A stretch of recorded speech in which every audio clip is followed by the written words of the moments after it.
সতীনের মধ্যেও এবার দ্বন্দ্ব লেগে গেল। পূর্ণিমা এবং কাকলি আপুর মধ্যেও যেন দ্বন্দ্বের সৃষ্টি হয়েছে। দুই সতীনকে দেখে যেন একেবারেই বোন বোন মনে হলেও বর্তমান সময়ে আর সংসার করতে চায় না পূর্ণিমার একটি ছোট্ট মেয়ে আছে।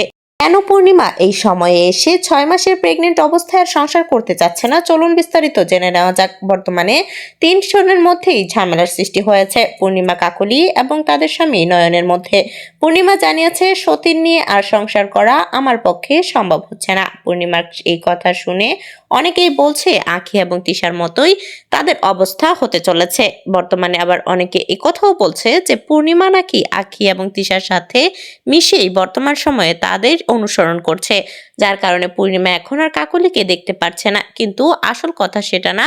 প্রেগনেন্ট অবস্থায় অনেকেরই মন মেজাজ এক এক রকম থাকে। পূর্ণিমা কিন্তু অনেক ভালোবাসে কাকলিকে, কিন্তু বর্তমান সময়ে তাদের মধ্যে একটা দ্বন্দ্বের সৃষ্টি হয়েছে, যেটা তারা এখনো পর্যন্ত প্রকাশ করছে না। পূর্ণিমা বর্তমান সময়ে বলেছে যে সে আর সংসার করতে চায় না এবং সে কাকলির সাথেও থাকতে চায় না। পূর্ণিমা এটাও জানিয়েছে সে ভাড়া বাসায় থাকবে, কিন্তু সতীন নিয়ে আর সংসার করবে না।